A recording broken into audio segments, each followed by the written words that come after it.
Assalamualaikum warahmatullahi wabarakatuh. Sahabat beriman yang dirahmati Allah. Pada kesempatan video kali ini kita akan membahas sebuah kisah di mana kisah ini merupakan kisah ketika Nabi Musa berguru kepada Nabi Khidir, sang pemilik ilmu laduni.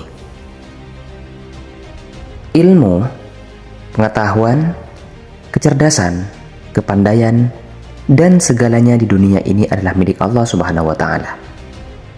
Tidak ada seorang pun yang lebih mengetahui daripada Allah Subhanahu wa Ta'ala.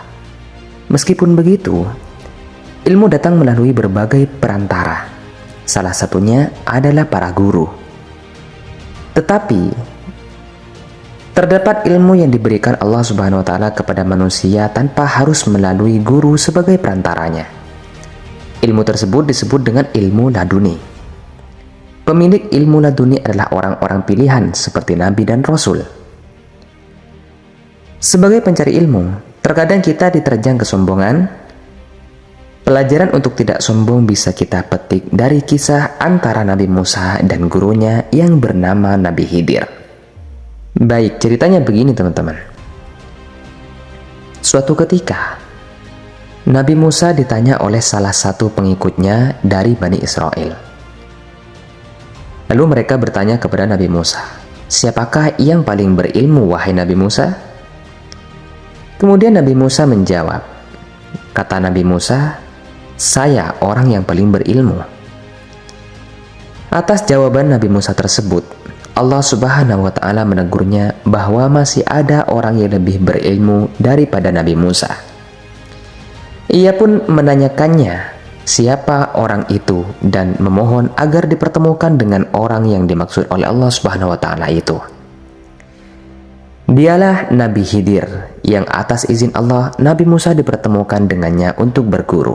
Nabi Khidir yang menerima permintaan Nabi Musa awalnya ragu dan mengatakan bahwa Nabi Musa tidak akan sanggup berguru dengannya. Tidak, wahai Nabi Musa, kamu tidak akan sanggup jika kamu berguru kepada saya. Tetapi Nabi Musa memaksa agar Nabi Musa tetap menjadi muridnya Nabi Khidir.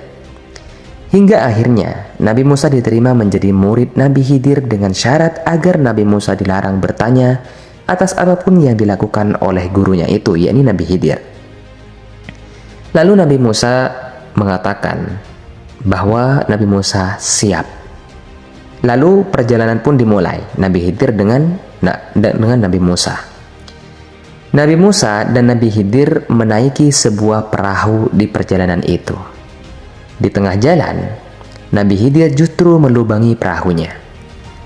Sontak, Nabi Musa bertanya-tanya atas apa yang dilakukan gurunya. Kenapa dilubangi perahunya ini, wahai Nabi Khidir, kata Nabi Musa. Setelah itu, Nabi Khidir menegur muridnya itu, yakni Nabi Musa tersebut, agar sesuai kesepakatan bahwa dia selama berguru kepada Nabi Khidir tidak akan bertanya-tanya. Tidak boleh bertanya apapun. Perjalanan berlanjut. Sesampainya di daratan, tiba-tiba Nabi Khidir membunuh seorang anak kecil. Tidak heran jika Nabi Musa tak bisa menahan rasa ingin tahunya, kemudian bertanya kembali kepada Nabi Khidir. Sang guru pun menegur dan mengingatkan kembali akan janjinya yang tidak akan bertanya apapun. Setelah kejadian itu, mereka sampai di suatu wilayah di mana penduduk setempat tidak memperlakukan mereka dengan baik. Mereka tidak ramah, juga terkesan acuh tak acuh satu sama lain. Di tempat itulah Nabi Khidir melihat suatu rumah penduduk yang hampir roboh. Nabi Khidir pun memperbaikinya dan kembali mengundang tanya dari Nabi Musa. Ketiga kalinya bertanya, Nabi Musa akhirnya tidak mampu melanjutkan berguru pada Nabi Khidir karena telah dianggap gagal. Sebagai gantinya, Nabi Khidir menjelaskan maksud dari kejadian-kejadian tersebut. Yang pertama, ketika menubangi perahu itu, Nabi Khidir mengatakan bahwa perahu itu milik seseorang yang miskin. Dan di daerah itu tinggallah seorang raja yang suka merampas perahu milik rakyatnya. Yang kedua, tentang membunuh seorang anak kecil. Menurut Nabi Khidir, anak tersebut merupakan anak dari kedua orang tua yang beriman. Namun setelah menginjak dewasa kelak, anak itu dapat membuat kedua orang tuanya menjadi tak beriman. Maka Nabi Khidir pun membunuhnya. Dan Allah akan memberikan kembali seorang anak yang soleh yang akan lebih mengasihi kedua orang tuanya itu. Yang ketiga, tentang memperbaiki rumah yang hampir roboh.